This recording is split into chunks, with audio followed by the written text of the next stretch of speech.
against Bitcoin. It's going up forever, Warren.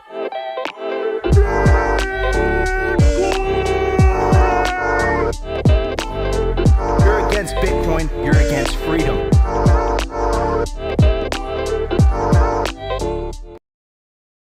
Is that when something does happen, we don't even know how to process it. So, I think Bitcoin was a big invention. We can debate whether it was good or bad, but it was a pretty big deal. And it was systematically underestimated for at least, the first 10, 11 years. You could trade it. It went up smoothly for 10, 11 years. It didn't get repriced all at once because we're in a world where nothing big ever happens. And so we have no way of processing it when something pretty big happens. The internet was pretty big in 99. Bitcoin was moderately big. The internet was really big. Bitcoin was moderately big. And I'd say passing the Turing test is really big. It's on the same scale as the internet. Yeah, welcome to Simply Bitcoin Live, your number one source for the peaceful Bitcoin revolution, current breaking news, culture, ermatic warfare. We will be your guide through the separation of money and state. You have Peter Thiel, the co-founder of PayPal and, one of the world's greatest investors, multi-billionaire, saying the quiet part out loud, saying something that we've been saying about Bitcoin for quite a long time now. The difference is that he's doing it on the Joe Rogan podcast. This is the second most popular broadcaster on the face of the planet. He was the first up until recently, up till Tucker Carlson took that spot. But regardless, we need more of this. This is what I mean by moving the Overton window, shifting the Overton window. You have a very, very smart man. He said in the past that, he wishes he's acquired more Bitcoin. Someone who founded PayPal, so he probably knows what he's talking about. And he's saying look, the reason that Bitcoin, first of all, Bitcoin is huge, but the reason that people have such a hard time understanding how big it is because it's one of those moments in history where there's a pivotal shift coming. And because it doesn't happen very often, people seem to kind of dismiss it. He laid out the case on that show that there was three things that happened. There was the internet. Think about how radically different your life is today compared to when, back in the 90s, right? Or in the 2000s when the internet was just getting started. And then the next step was Bitcoin, radically redefining what money is. I think he's wrong in the sense that I think it is going to be monumental in terms of how society organizes itself, just because of the amount of power that it gives the individual. And then he talks about AI, right? And think about how those things have changed your life in a way, right? The internet just allows us to do what we're doing right now, mass scale, worldwide, peer-to-peer communications. I remember back in the day, if you were to call Europe or you'd call overseas, it would literally cost you an arm and a leg. It'd be $3 a minute or something insane like that. So the internet just allowed the world to connect itself, and it's immediate news, immediate video, anything you want to see on your fingertips. You can order food to your home. Then the Bitcoin is coming, and then of course AI. And I think we're in the first iterations of the whole AI thing. I remember when Chat GPT first came out, and then Grok on Twitter with the AI images and stuff. Remember how bad it was 3 or 4 years ago? It was horrific. It was terrible. Now it's finally reaching that critical point where it's usable, and you can just, and I know it's a little bit biased depending on which AI you use, right? But you can just ask it any type of question. Remember how you used to have to Google that stuff? And it used to not give you pretty good, you used to have to Google, it was part of researching. Now you can just ask it a question, you can have a typo in it, and it will still give you an answer. And imagine that 5 years from now, right? It's going to be absolutely insane. So yeah, I think over the last, 20, 30 years, there was only really three things that changed humanity fundamentally. One of them being the internet, one of them being Bitcoin, and one of them being AI. And I think that's what Peter Thiel was trying to say on the Joe Rogan Experience. Talk about shifting the Overton window. Of course, you have a presidential candidate talking about it as well. So absolutely huge, monumental. And guys, if this is where we are, 15 or so years into Bitcoin's history, Imagine where we're going to be, 10, 15 years from now. It's going to be absolutely bonkers. It's probably a good idea to get some just in case it catches on. In other news, the Democratic Party finally released their policy, their platform. No mention of Bitcoin at all. Not surprising for anyone who's tuned into Simply Bitcoin this last couple of weeks. We've been covering this diligently. But in the other side of the aisle, right, the Republican Party has made it part of their official party platform to protect the right to self-custody, to protect the right to mine. So as a single issue voter myself, what do you think I'm going to go with, right? It's either RFK, right, who doesn't really have a chance of winning right now, according to the polls and the betting markets. Not perfect, or the Democratic Party, which is kind of like, trust me, bro, even though we didn't put it in our platform, even though we've been using all, the judicial branch and the executive branch to go after the industry, we might change our mind. Like, I don't know. It's pretty simple from my perspective. Also, in other news as well, pretty interesting. Coin Center wins right to sue U.S. Treasury IRS again over controversial tax reporting. So I think this is incredibly important. As the separation of money and state accelerates, a lot of the old systems are going to clash with the new systems, right? We've lived in a society where if you hold considerable wealth, you're most likely holding it with a custodian. Now, all of a sudden, you have Bitcoin that gives you the tools and the power to take self-custody of considerable amounts of wealth extremely easily. So, and that, of course, is going to change, in my opinion, the dynamics of society to the core, because look, all of a sudden you can cross a border and you can take all your wealth with you by writing down a 12 to 24 word seed phrase. You don't have to trust a third party. With the power of self-custody, you can send that money instantaneously anywhere overseas, flick of a switch without having to ask anybody for permission. I think that's going to change society. Anyways, I do want to bring up my legendary co-host. He's always optimistic. Opti, how you doing on Monday, bro? Well, it's still a Monday for everyone, but I'm doing great. Life's wonderful. Mondays are still Mondays. As far as I can tell, I still always have the Monday blues. And, I just want to hang out all weekend. But hey, back to the grind. The show don't stop. But I do want to kind of touch on that Peter Thiel clip in the beginning. I would also kind of argue with the meme that, the only real point of the existence of the internet was to facilitate Bitcoin. But he did have one point there where like Bitcoin is such a big idea that this is why you're seeing so many people have a hard time wrap their brains around what exactly Bitcoin is, and basically why we're seeing so many people fight Bitcoin. But yeah, it's great to see that these conversations are being had again on Joe Rogan's podcast. Hopefully more people are waking up to the fact that Bitcoin is probably a pretty big deal, and you might want to get some, because it is catching on. So love to see that the Bitcoin echo chambers are breaking and these conversations are getting thrusted into the mainstream. So, baby steps towards the world fully adopting Bitcoin. Again, it's been kind of a crab market for everyone here. So a lot of people tune out when the price goes sideways and down.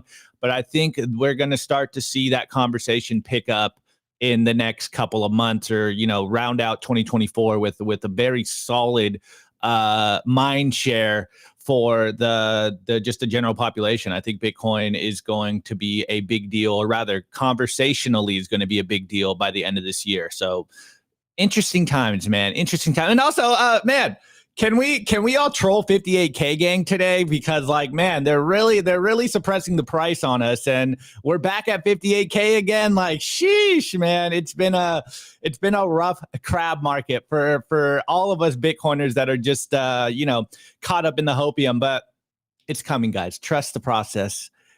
It's going to be a great end of the year, and 2025 should be a very, very great year in terms of Bitcoin price action. So yeah, man, life's great. Always great on the Bitcoin standard, Nico. 100%, man. Life is good when you're living on a deflationary mindset versus a inflationary mindset, which is what most of the world is living on these days. That's a very kind of such a radical thought. No, it's a very nihilistic existence, man. Living on this inflationary mindset. We got to move the world to a more hopeful mindset. Anyways, everybody, before we get started, I do want to give a very special, of course, to our lead sponsor. I'm talking about Bitcoin Well. Bitcoin Well is the best place to build your automatic self-custody Bitcoin stack.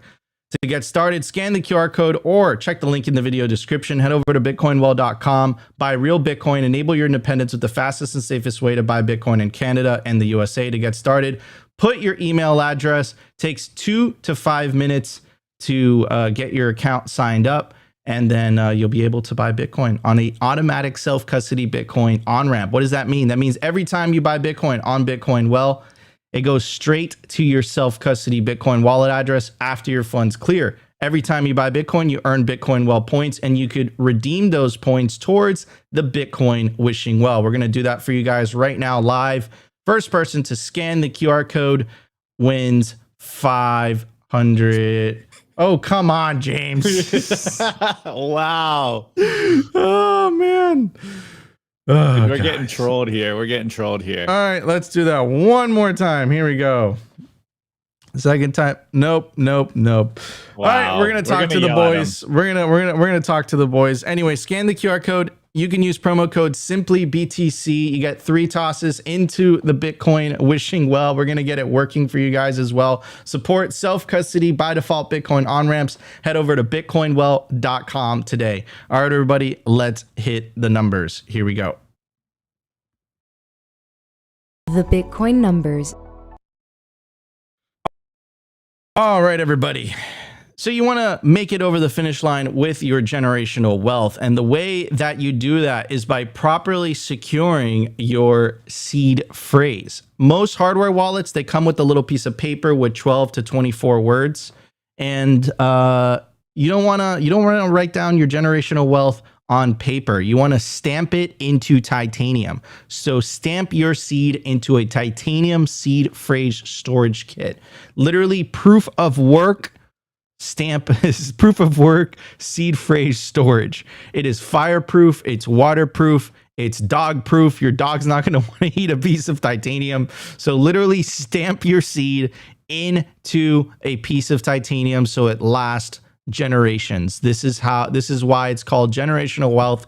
Don't write down your seed words, your seed phrase onto a piece of paper. Stamp it into titanium. Use promo code SIMPLY to get 15% off anything on their website. At the time of recording, the Bitcoin price is 58,430, sats per dollar 1,711, block height 857,494, blocks to halving 192,506, halving estimate March 26, 2028, total Lightning Network capacity 4,849 BTC, capacity value 283 million, realized monetary inflation 1.43%, market capitalization 1.15 trillion, Bitcoin versus gold market cap 6.68%. In the grand scheme of things, we're just getting started.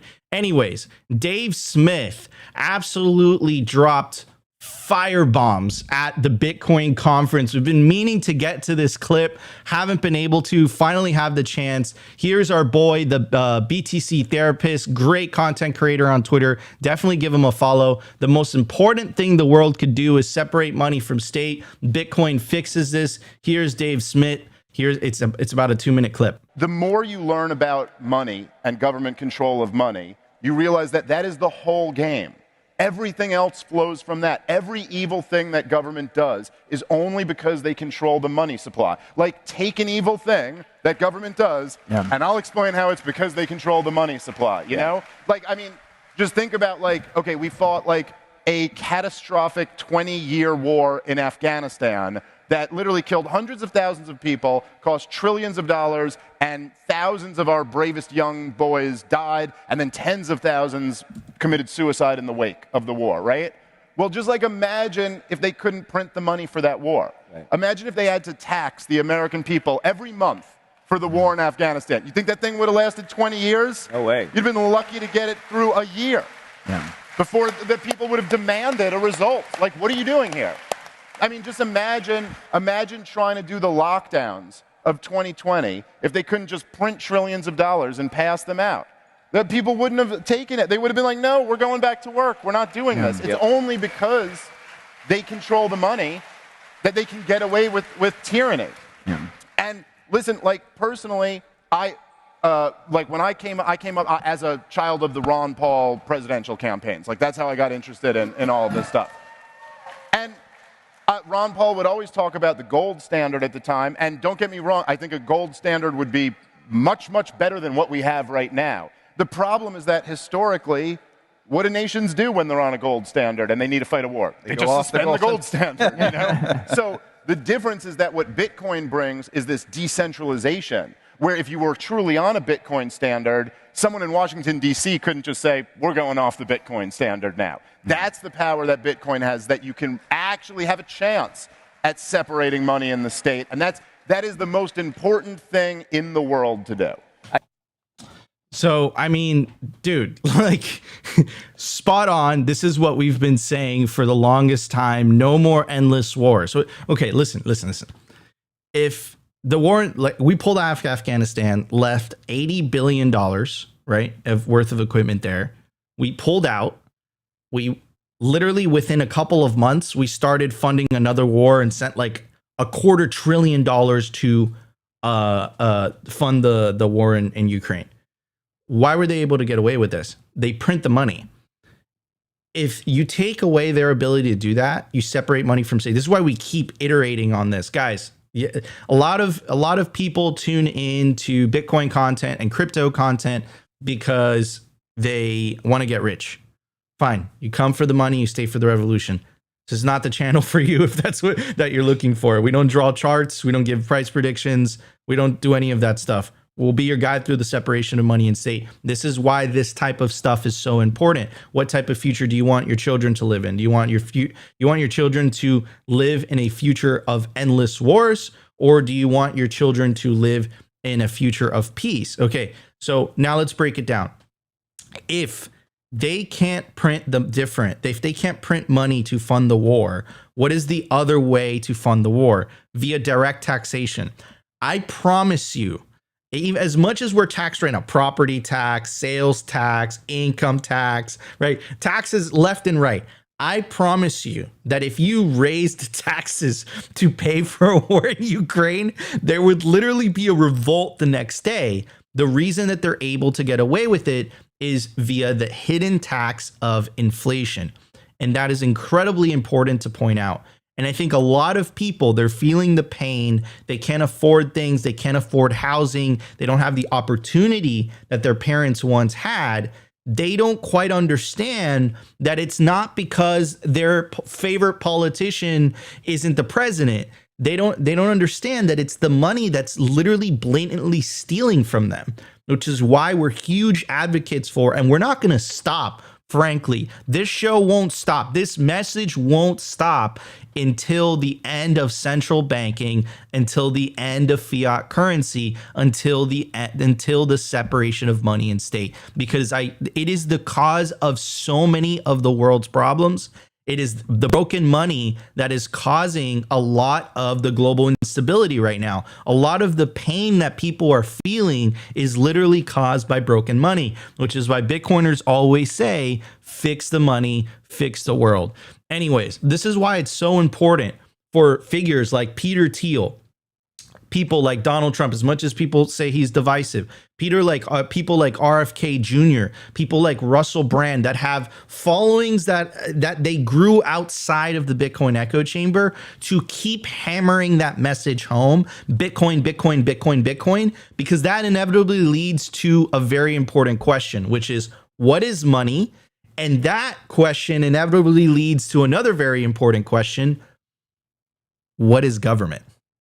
And I think that question is incredibly important. And again, I don't think they have real good justifications as to why money has to lose purchasing power in order to function. The world has been psyoped into thinking that. Do you know how crazy that is? Think about that for a second. Like, your money that you work for, You bust your ass. You spend hours of your life fighting and grinding and bleeding in order to accumulate this money, and it loses purchasing power over time. That is absurd. And that's all we have to do as Bitcoiners is highlight that. Opti? Yeah, I mean, 100%. I really love that clip. And this is what we try to get across on this show all the time. It's like there's a lot of complicated solutions to the problem, but the real problem starts with the money printer. And this is, you could probably point at a million different reasons for why the world is, on the decline right now. But the main problem is that they're printing obscene amount of money. And as we're seeing right now, for most average people, like they're starting to feel the pain, and people are realizing like, wait, I can't keep up with inflation right now. What is the solution here? And we talk about it all the time. Most people will say, or average people, not Bitcoiners, will say like, oh, the solution is, pick the right person and get them in power. And we're like, no, the real solution is to end the Fed and the central banks and not give them the opportunity to print more money. And so absolutely love how simple Dave Smith is able to make this, where it's literally like, just take the power of the money printer out of their hands, and most of the other problems will finally fix themselves down the line. Like, this is why Bitcoiners always say, fix the money, fix the world, because they're printing obscene amount of money. They're making everyone poor. And if you are not blessed enough to have a bunch of money to buy hard assets, then there's no way you are ever going to make it out of the rat race. And so this is why we constantly tell people, you need to protect yourself. You need to save in Bitcoin, because they cannot debase you. They cannot steal your Bitcoin from you silently through inflation.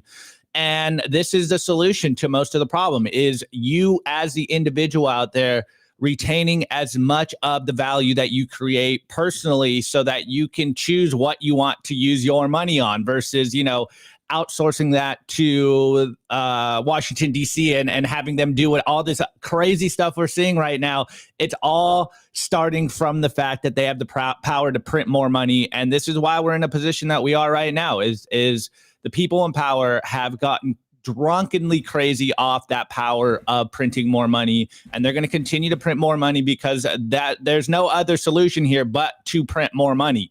And Bitcoin fixes this. This is what we constantly say. I'm glad that we always reiterate on this point, because it all boils down to the money printer and the fact that why does a small cabal of people have the power over the money printer, and we're all just forced to use that money. 100%. Like, why should a bureaucratic elite have the ability to create money for free that the rest of us have to work for? No one deserves that godlike power. Bitcoin levels the playing field, and it's very simple. How does it level the playing field? Well, if you want to make more Bitcoin, you have to mine it like everyone else, and no one has special privileges. Michael Saylor had to buy Bitcoin and get in line just like everybody else did. Anyways, let's read the comment. Hatless Opti is like when Samson got his locks cut. Strength gone. Okay, I'll wear a hat. Jeez. Rustin too. Anyways, everybody, still lots of content to get to. Let's get to the news, and then during the culture, we're gonna talk about. This is Opti. Can we say we called it, bro? Let's just be real, dude. Wait, what's our new tagline? Let's just Bitcoin. Tomorrow's Bitcoin news today. Let's just take the gloves off. We called it. We said that this was going to happen. So during the culture, we're going to talk about the Republican Party platform, how they have officially they've officially came out, protected the right to self-custody, protect the right to mine. The Democratic platform came out. What we've been seeing over the last couple of weeks, like the whole crypto for Harris and all that stuff. And guys, I just want to emphasize this. If Kamala Harris came out tomorrow and was like, I'll protect self-custody, and she freed Ross, I would wear a Kamala shirt. I would be like, let's effing go. I don't care about any of the other political garbage. It is not interesting to me. I am a single issue voter. What matters to me is the separation of money and state. And if there's a politician that's accelerating that process, I'm all for it, right? So I just want to emphasize that, because I see a lot of people, they get a little bit uncomfortable. They get, look, I said this last week. Bitcoin over party, not party over Bitcoin. That is the most fiat thing I've ever seen in the world. Where you're like, look, I'm going to vote for these people. If they promise me that they're going to change to, no. Put up or shut up. Action. speech is cheap. Anyways, everybody, or talk is cheap. All right, everybody, let's get to the news. Lots to talk about. Let's check it out. Here we go. The Daily News. I want to give a shout out to our sponsor, Foundation Devices. It's self-custody done right. They built a premium grade hardware wallet called Passport right here in the US. It's fully open source and verifiable. It's the most intuitive Bitcoin wallet designed with a UX reminiscent of a simple feature phone. So you will know how to navigate it and use it the moment you pick it up. Get your Bitcoin off exchanges and into your own hands in just a few minutes. Experience the peace of mind that comes with taking ownership of your own keys. After a massive sellout during Bitcoin Miami 2023, the Passport is back in stock at foundationdevices.com. Bitcoin only, open source verifiable, completely air-gapped security model, gorgeous design craft, premium grade materials. If you're thinking about getting your Bitcoin off exchanges, this is the one for you. Check out the Passport link in the show notes below to learn more. All right, everybody. I understand everyone, and it's a crabby market. It's a crabby market, and people don't feel about crabby markets. So I got something for you guys. And what I have for you guys is our boy, American Hodl. And I told you guys in the beginning, like, you tuned into the wrong show because we don't give TA and we don't draw lines. But we will play you a video of our boy Hodl doing the best TA in the world. Check it out. So, as you can see here on the chart, for like 4 years, Bitcoin was in like the hundreds of dollar range. And it just kind of hung out there. Yeah, like maybe it bounced down, maybe it bounced up. But it was basically in the hundreds of dollar range for like 4 fucking years. Then it went to the thousands of dollar range. And it just stayed there. Yeah, it bounced above 10 briefly. But it went in the thousands of dollars range. Then it went to the tens of thousands of dollars range. And it stayed there for 3 fucking years. And now we're coming to the end of it. What the fuck do you think is going to happen next? You think it's going to go to the $0 range? No, it's going to $100,000 fucking dollars. It's fucking gone. 6-figure range, bitch. It's going 6 figures. So, okay, ladies and gentlemen, that is a TA that we offer here for the day at Simply. Very great TA, very proper from our boy Hodl, and I think he's on point there. Anyways, kind of changing the tune a little bit. So something that we've been covering, frankly, over the last couple of months, if not years, is not only the regulatory onslaught, the attacks, right? What were they? So the proposed 30% Bitcoin mining ban, the setting of precedents against open source software in the Tornado Cash case and the Samurai Wallet case, but also the kind of travel rule, this like creeping, these creeping regulations that they're putting on top of the Bitcoin industry. So what does that mean? So in certain countries, if you withdraw from exchanges, you'll start to notice that they'll start to ask you questions where you're withdrawing that Bitcoin to. They'll say, hey, are you withdrawing this to another Bitcoin, another exchange? Are you sending this to yourself? Are you sending this to somebody else? And one of the rules that they passed is if you send more than $10,000 worth of Bitcoin or crypto to someone else, you have to report that to the IRS. Now, here's the thing. What they're trying to do is that they're trying to impose the existing system on top of a new system. The issue and the problem that they have is that the previous system relied on middlemen for enforcement. When you have individuals transacting peer-to-peer, what incentive do they really have? What incentive do they really have to play cop for the government, which is essentially the setup that the government currently has with banks, right? There's like, a dozen or so banks. And guess what? Those banks are used to, in a way to like, kind of in an enforcing function, like they're deputized in a way, right? So anyways, here's the CoinDesk article. It says Coin Center wins right to sue U.S. Treasury, IRS again over controversial tax reporting rule. Crypto think tank Coin Center got the go-ahead from a U.S. Court of Appeals to retry its lawsuit against the Treasury Department and the IRS. Coin Center sued them in 2022 over a controversial amendment to the US tax code that would require people to disclose certain crypto transactions and personal details of the participants in those transactions. The think tank has argued that the amendment is unconstitutional and is evidence of overbearing surveillance of crypto users. Okay, so think about this for a second, right? There's I believe is the Fourth Amendment, no unreasonable searches and seizures. The way that they're setting it up is essentially, and this all, by the way, started with the Bank Secrecy Act. When they passed the Bank Secrecy Act, it was like in 1970, I believe. It essentially put it into law that every transaction over $10,000 needed to be reported. The problem is that when they passed that law, if you adjust for inflation, $10,000 back in the 1970s is the equivalent of $80,000 today. So what did they do? What the government always does. They kept the number in place, right? So it kept going down from 80,000, 70,000. And could you imagine that number 5 years from now or 10 years from now or 20 years from now? That's going to be the equivalent of $2,500 of purchasing power. In fact, they tried to pass this in a recent law. I believe that they were able to take it out of the law at last second, but they wanted every $600 transaction reported to the government. Mind you, this is a government that continues to spend more and more money than it collects in tax revenue, which means they have to print the difference, which means they have to debase the currency, which means anyone who's earning and saving in that said currency essentially gets stolen from. This is the same government that they can't even control their own expenses, but they expect you to essentially report every single little thing that you do. And that's not right. That's not correct. It's rules for thee, but not for me. The government doesn't have a tax collection problem. The government has a spending problem. And what Trump and Elon were saying the other day, what Elon was like, look, we need a government efficiency committee. And, inflation is caused by the government debasing the currency. No. Listen.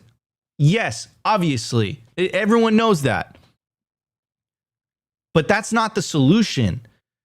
Clearly, the government is going to continue to abuse that privilege. Let's say Trump wins, and let's say Elon gets his government efficiency committee, and he does the same thing that he did to Twitter, where he literally fired 80% of the staff, and Twitter's better today than it was before, right? Let's say he does that the same thing to the federal government. Let's say federal government gets cut by like 50, 60, 70%. What Javier Milei did, he did that famous video, afuera, afuera, afuera, and he just was shutting down all the different government agencies and stuff.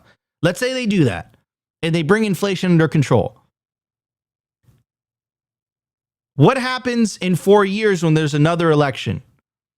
And let's say that the person that gets elected into office isn't as disciplined fiscally. We're back at stage one. We're back at step one. The issue here is trusting the government and the central bank not to debase the currency. This is what Bitcoin fundamentally fixes because there is no trust. You don't have to trust someone else. The trust is removed, right? So anyways, gone on a little bit of a tangent here, but yeah, this is pretty good. This is awesome, but this is also kind of insane. But it also should not surprise you whatsoever. And before I get to, of course, you guys know the deal. I love reading quotes from the sovereign individual because I think it's super applicable these days and it explains why all of this is happening. It's important to have a bird's eye view so that you can arm yourself with the facts and the truth to understand and look at the landscape and start to see it from that lens, because it will explain a lot of the things that are happening. Remember, they're hiding behind the legitimacy, the coattails of the US government. But at the end of the day, it's just a guy in a suit behind a podium with a nice looking emblem. But what they're really doing is that they're debasing the currency. They're just printing money. That's all they're doing. It's a LARP. It's not real. It's a fugazi. Bitcoin is real, which is why they don't like it. This is why certain elements of the government are so against Bitcoin. They can't vocally come out and say it. They hide behind terrorism, money laundering, shadowy supercoders. It uses too much energy. But the reality is that Bitcoin is a threat to their monopoly on money. That's what it is all about. That's what it has always been about. Anyways, so moving on to this, shout out to No BS Bitcoin. What's happening? U.S. Treasury and Federal Reserve plan to redefine money. U.S. federal agencies plan to redefine money as used in the rules of the Bank Secrecy Act. Remember, I just told you guys about that. To tighten reporting requirements for financial institutions regarding domestic and cross-border cryptocurrency transactions. The proposed rulemaking is expected by September 2025. It goes on to say, clarification of the requirement to collect, retain, and transmit information of transactions involving convertible virtual currencies and digital assets with legal tender status. The Board of Governors of the Federal Reserve and FinCEN intend to issue a revised proposal to clarify the meaning of money as used in the rules of implementing the Bank Secrecy Act, requiring financial institutions to collect, retain, transmit information on certain fund transfers and transmittal of funds. The agencies intend that the revised proposal will ensure that the rules apply to domestic and cross-border transactions involving convertible virtual currency, which is a medium of exchange that either has an equivalent value as currency or acts as a substitute for currency but lacks legal tender status. Did you hear that? It's so effing funny, dude. It's hilarious. It's like, look, it's not legal tender. It's not money, but we're still going to apply rules that apply to money because it's a fake money. It's being used as money, but it doesn't have legal tender status money. So it's definitely not money. It can't be money. We, the government, are the only ones that decide what is money, but we're still going to apply all the rules that are applied to money on top of the stuff that is not money. Like, what total fucking clown world is that? And okay, now why is this happening? It's very important to explain why all of this is happening. And again, I haven't read this in a long time, so I don't feel guilty about it. This is why all of this is happening. In the new millennium, cyber money controlled by private markets will supersede fiat money issued by governments. The authors have also predicted that with the rise of this new cyberspace, consequently cyber money, it will become harder for a nation state to collect taxes from its citizens. By the way, when they say taxes, it's not just income tax. It's also the tax of inflation. They compare the state to a farmer keeping cows in a field to be milked, but that, quote, soon the cows will have wings. They predict that the government, to collect taxes from its citizens in this type of society, it would have to violate human rights. Even traditionally civil countries would have to resort and turn nasty. Lacking their accustomed scope to tax and inflate, governments even in traditionally civil countries will turn nasty. Businesses that offer services that facilitate the realization of autonomy by individuals will be subject to infiltration, sabotage, and disruption. What does that sound like? Operation Choke Point 2.0. What does that sound like to you? All the Lightning Wallet companies leaving the United States. The proposed 30% Bitcoin tax on the Bitcoin miners. What does that sound like to you? Arbitrary forfeiture of property, already commonplace in the United States, where it occurs 5,000 times a week, will become even more pervasive. Governments will violate human rights, censor the free flow of information, sabotage useful technologies, and worse. Now, connect this with the video from Dave Smith. This is the separation of money and state. Yes, you come here, you want to get wealthy from Bitcoin. That is a secondary effect of you holding sound money. That's all it is. But you have to pay attention to the battle at hand. And the battle at hand is, what world do you want your children to live in? Because there's two options right now on the table. There's the CCP model. There's the China model of the central bank digital currencies, which is what they want here, by the way. Elizabeth Warren, she wants it. You want to know why they're attacking Bitcoin? It's because they want to create a monopoly so that they can roll out their central bank digital currencies. Bitcoin and CBDCs cannot and will never coexist. They go against each other. One is freedom, one is total control, centralization, and slavery. That's what it's all about. So when you're reading all of this stuff, these legal, like the legalese, and it's like, oh, the Department of the blah, blah, blah, blah, blah, blah. Just realize, look at it from a very simplistic lens, that there are elements in the government that want to retain the power and the privilege of being able to create money for free that the rest of us have to work for. And they're willing to hide behind the guise of money laundering, terrorism, AML, KYC, crime. Where the vast majority of people in the Tornado Cash case and in the Samurai case, the vast majority of people were using those services for privacy. Only a small percentage of people were committing crimes with it. Now compare and contrast that with how many people are using the traditional financial system to commit crime and how many people are using cash to commit crime. It has nothing to do with those things. It has to do with the fact that the government wants to retain the monopoly on money. That's all it has to do about. And over time, Bitcoin will continue to expose them, because eventually they're going to have to ask a very important question. This is why I focus on Dave Smith, I focus on Russell Brand, I focus on Trump, and I focus on these people that are popular outside of the Bitcoin echo chamber. All we have to do, our goal, is to get the majority of people asking, what is money and why should money have to lose purchasing power in order to function? The world has been psyoped into thinking that inflation is part of Mother Nature.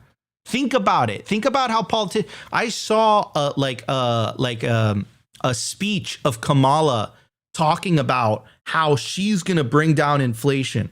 Even Trump, I saw Trump talking about this. Okay. They passed a law called the Inflation Reduction Act. You know what they did? They spent a fuck ton of money.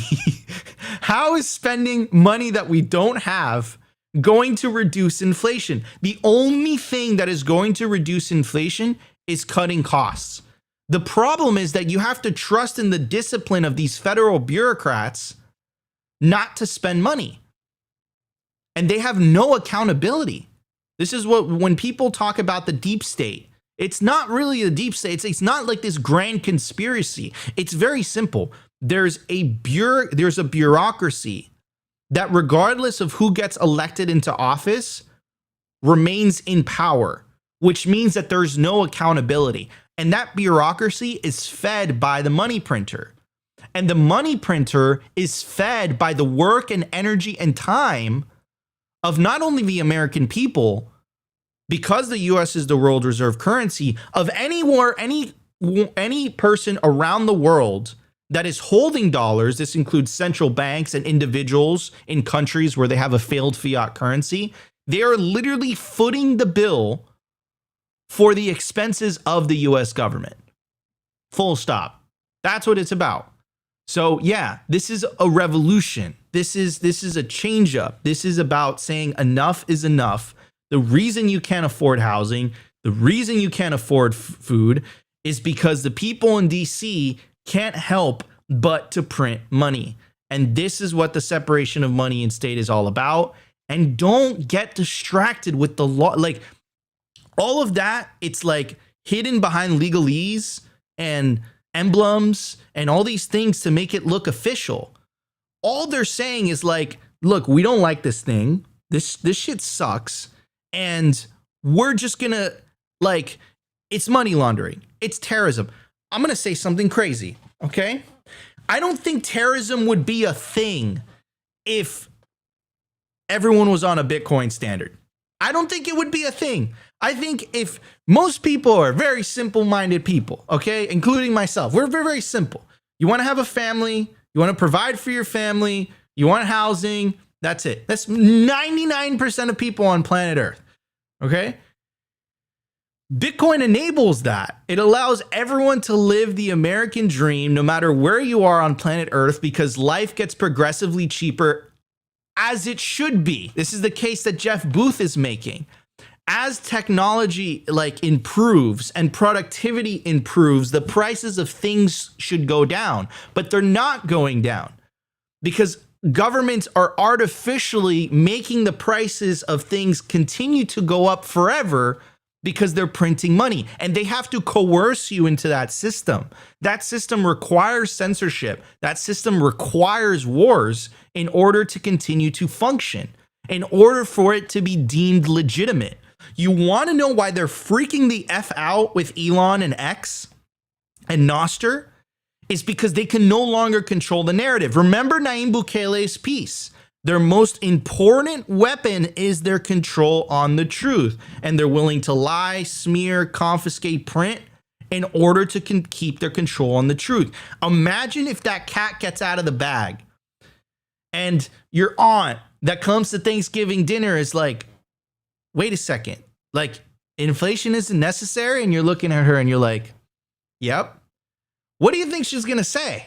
All of a sudden, those political speeches and all that rhetoric coming up from politicians, she's going to be immune to it. And then all of a sudden, the racket, the party that's happening in Washington, D.C., it's over. It's game, set, and match. That's what we're fighting for. It's a peaceful revolution. It's an information warfare. And yeah, we just have to get the message out there. But dude, Opti, how fucking funny are those papers, bro? It's like digital currencies aren't money, but because they don't have legal tender status, we at the government haven't deemed them as money, but we're still going to apply the same rules that apply to regular money on top of virtual assets. I don't know why, right? It's just hysterical, man, at this point. Yeah, and it really reminds me of a tweet you put out this weekend that was really good. So I'm going to read it. You said, governments still think they can regulate Bitcoin. They will learn that Bitcoin will regulate governments. And I think this is what's going on. And of course, as a new technology gets adopted, they try to, put a square peg into a circle hole. And this is what we're seeing. And this is why you see so many politicians out there try to use the same old rhetoric to explain, or rather hamper Bitcoin. But as we constantly see, Bitcoin will fundamentally change how our laws are written and how we interact with those laws. And this is what we're going to be experiencing for probably the next decade or two. And this is where we are right now. People have to update their software right now because we have new, better money technology. And it doesn't fit into the old world that we are so used to. And this is why you're seeing so much commotion and so much, vitriol hate towards Bitcoin, is because it fundamentally upends everything. It kind of reminds me of, the meme, if you're fed up with the game, then turn over the table. Well, that's what Bitcoin has facilitated. And going back to that Coin Center story in the beginning, you just love to see it because we constantly talk about this in regards to just the very simple meme of look, if us individuals treated our balance sheet like the government treats their balance sheet, we would all be bankrupt and poor. And yet for some reason, people still think that, just because the government does it, it's okay. And debt is money we owe ourselves, and all the different memes that they use to try to explain this, all the mental gymnastics that they try to unleash and gaslight on the population to continue to print more money. It's just very obvious. It goes back to what we say all the time of Bitcoin. Bitcoin has a way of exposing people's incentives, and it will continue to do that. And until the laws at least reflect reality or the real nature of what Bitcoin is, we have a lot of work, and it's going to be an uphill battle. So yeah, man, a lot to be done on the ground. 100%. 100%. We got to keep iterating that message home every single day until everyone understands that money doesn't have to lose purchasing power in order to function. All right, guys, we still got a hell of a show lined up for you guys. Let's get to the culture. Let's check out The Daily Culture.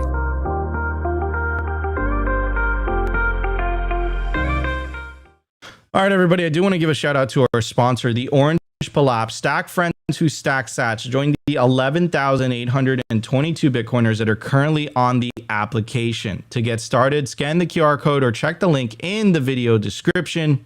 and it will take you directly to the App Store on the Google or on an iPhone or whatever phone of your choice. And you can download the Orange Pill app. It allows you to connect with Bitcoiners that are near you.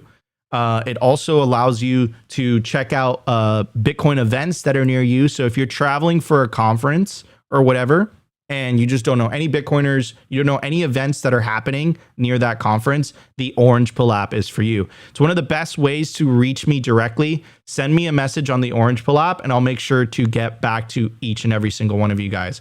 So download the Bitcoin social layer today. Stack friends who stack sats. Check out the Orange Pill app. All right, everybody. Let's get to the culture. I'm excited to talk about this, man, because Opti, whoa, what just happened there? There we go. I messed up. That was me. Can we say we told you so? I think we could say that, right? Wait, actually, Nico, let's do some context here, because you were in a space over the weekend and you laid out these very concerns, and the response that I heard was just like, trust me, bro, things are working on the back end that you'll see very soon. And then we got this news. So Nico, you want to lay that context out a little bit? Okay. So we've been covering this over the last couple. First of all, I just want to disclaim this, guys. Like, I can care less about all the other political issues, because I believe that the other political issues stem from broken money. You fix the money, you fix the world. That being said, that's where I'm coming from. So whether it's Team Kamala or Team Trump that are like, ooh, pro Bitcoin, I'm going to stand behind the party and the people that are pro Bitcoin. That's it, because they're furthering my cause, and my cause is the separation of money and state. Fix the money, fix the world. I think we've laid out the case this entire episode as to why that's important. That being said, over the last couple of weeks, with Trump speaking at the Bitcoin conference, with RFK speaking at the Bitcoin conference, and it being an election year, a major part of the Democratic Party's constituents are Bitcoin holders. It doesn't look good that the Democratic Party is taking an anti-Bitcoin stance. Their actions continue to show that, but their rhetoric, they're walking it back a little bit. That's why you're seeing stuff like Crypto for Harris and the Democratic Town Hall, the Crypto Democratic Town Hall hosted by Mark Cuban and Anthony Scaramucci. And, there's people from the White House that appear at the town hall, and then they ask everybody, do you feel like Bitcoin and crypto has been targeted? Everyone raises their hands, but like nothing gets done, right? It's all like a horse and pony show. It's all talk, the way that I've been seeing it. So, but I do, and I want to clarify this for anyone watching. I appreciate the efforts, and shout out to our friends over at the Progressive Bitcoiner. Shout out to Dennis Porter, and shout out to, I think the Krasenstein twins were the ones that hosted this space, but they hosted a space called Democrats for Bitcoin, and I joined the space, and a lot of the talk that I was hearing was essentially like, we've made progress with the Democratic Party. This is a party of intellectuals, and it takes time for them to kind of process on ideas and process policy. And when I went in there and I said, listen, like, I empathize with you guys. I understand that. And I understand where you guys are coming from, but let me lay out the facts. Operation Choke Point 2.0, the denial of Caitlin Long's federal banking charter, the attack on Bitcoin self-custody, the arrest of the Samurai Wallet developers, the arrest of Roger Ver, the arrest of the Tornado Cash developers, the proposed 30% Bitcoin mining tax. You might be hosting this town hall, but the same day that you hosted a town hall, the Federal Reserve and the FDIC sued Customers Bank.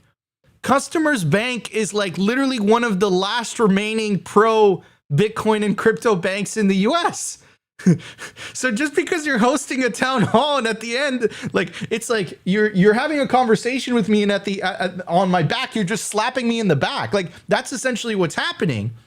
And I brought up all these points, and and to give them credit, they're like, yeah, it's time for action, right? It's time for, you're right, Nico. It's time for action, to give them credit. And that's what I'm waiting for as a single issue voter, not trying to bash the Democratic Party. Like, I appreciate the efforts and the talking, but I don't see any action. And now from the other perspective, because a lot of it was like attacking Trump, that Trump wasn't going to keep his promises and whatever. Okay, fine. You could be right. And Trump could be a sleazy guy, because that was one of the arguments that was being talked about. But I know that now part of Trump's donor base are Bitcoiners. Number one. The second thing I know, it is officially part of the Republican Party platform to protect the right to self-custody and to protect the right to mine. So again, from the other side, and this is what they kept trying to tell me in that space, they were like, trust me, bro, we're making progress. And my response is like, don't trust, verify. One side is officially made it part of their policy in their documents. The guy said it in a speech.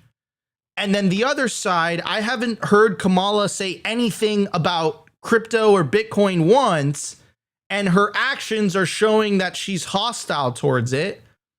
Officially today, the Democratic Party came out with their official platform, and there is absolutely no mention of Bitcoin or crypto. So, I mean, like, I gotta say, guys, like, you know, say what you want, but like, at this point, I'm just looking at, like, you can say that Trump's a liar, but at least Trump's saying that he's going to protect it. The other side is saying nothing. If anything, they're attacking it, right? Not to mention the fact that we know that Elizabeth Warren has lied in the past using legacy media outlets like, I believe this one was the Wall Street Journal, to convince the American public that Hamas, this happened during the whole thing in Palestine and Israel, Hamas was using Bitcoin in order to launder money. It came out after the fact that the vast majority of money, and this was confirmed, by the way, by the head of FinCEN, the vast majority of money being laundered toward terrorist organizations is done through the traditional financial system. We also have videos of Elizabeth Warren on record talking about how she wants a central bank digital currency. So, like, I'm sorry. Like, okay, and last thing that I'll say. Kamala is part of the executive branch today. She can free Ross today. Like, right now. So, like, at what point does it get to where you're just like, look, guys, like, I appreciate the efforts. I get that you might think Orange Man is bad and Orange Man is divisive, and I understand that. And there's a lot of things about Trump that are not perfect. But at least he's saying, like, we're all going to get rich and have fun with your little Bitcoins. Like, you know, at least he's like, I'm going to fire Gary Gensler. Like, at least he's saying all the right things. At least they're making it part of the party platform. At least I know that our industry are major donors towards the Trump campaign and the Republican Party. Like, the best argument that you have is, we're making progress. Trust me, bro. That's the argument that's the argument you're making. And I think that's a nonsensical argument. I think that's a bad argument. Until you show me something where Kamala comes out with an official statement that says, we are changing our stance on our current Bitcoin regulatory policy, I just don't believe you. Why should I? Why should I believe you? Why should I vote for a party that for the last couple of years has been extremely hostile towards the industry? And why should I not vote for a party that's literally saying, I will protect your industry, I'll make sure Bitcoin goes to the moon, And then if you despise Trump, you have the other option, which is RFK. Like, at what point are you just like, no, like, I don't believe you anymore? Like, when does it get to that point? Because this is insane, to be honest. I mean, making a few points though, like I think we both agreed, and we said this on the show before. People just like call us whatever, you know, like MAGA boys or whatever, you know, like we're looking at this from a very simple perspective. It's like pro Bitcoin, anti Bitcoin. And as much as we would agree with like a lot of people in that space that are saying like that's not what all Democrats believe, you know, we've said it on this show that from our view, it looks like the, you know, quote unquote Democrat elites or the people ruling the party are not following what their constituents think, because Bitcoin is a bipartisan issue. It's for anyone out there. But from what we're seeing, this trust me, bro, thinking of like, oh, they're going to change their view on this, bro. Like, trust me, you know, vote blue no matter what type thinking. It really kind of goes to that meme that you said earlier. It's like, this isn't about voting via party lines here. This is about their views on Bitcoin, because Bitcoin does allow for the most prosperity for individuals. And that's what we really love the most. And that's the big issue here going on, where people are getting lost in, you know, party lines here. And we're like, one is seemingly pro Bitcoin and the other is actively fighting it. And they're like, oh, you know, you can't blame Kamala for, you know, what Biden administration did. And it's like, she's in power right now. And just going further, let's read, you know, the 2024 GOP platform official policy here. And it is champion innovation. Republicans will pave the way for future economic greatness by leading the world in emerging industries, specifically citing crypto. Republicans will end Democrats' unlawful and un-American crypto crackdown and oppose the creation of a CBDC. We will defend the right to mine Bitcoin and ensure every American has the right to self-custody of their digital assets and transact freely from government surveillance and control. As a Bitcoiner, that sounds like what we say every single day on the full show. Stop. Like, come on now, guys. Like, come on now. Like, we have tried so hard. I got upset with Opti at one point. Okay, like we have tried so hard because Opti was like Trump derangement syndrome, and I got so upset with Opti. I'm like, Opti, like, be inclusive, bro. What are you doing? We have slow walked this for months, and I think I broke. The moment that they put the Samurai wallet guys in jail, I snapped. I'm like, no, this has to be said. This has to be talked about. They've had plenty of time, right? And by the way, I do want to give a shout out to Rogan, and I do want to give a shout out to, I believe also the Chuck Schumer, the Democrat Senate Majority Leader, because they have been talking about right? They have been talking about, you know, changing the stance and being pro innovation and being pro Bitcoin and being pro crypto. But talk is cheap. I want to see actions. Like you guys are in power now, right? Like, look, if the Republicans are pro Bitcoin and crypto, the Democrats control the the Senate, and the Democrats control the executive branch. They can pass a pro Bitcoin crypto bill right now.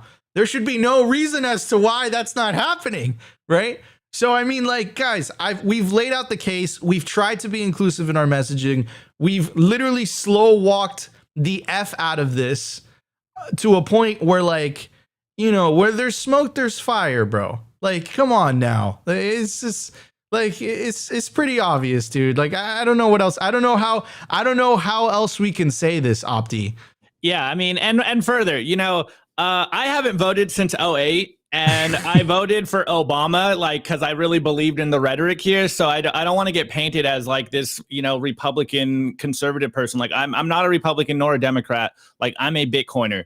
But it's becoming very clear in this election that I might actually have to vote again. It's been what, like 16 years or something.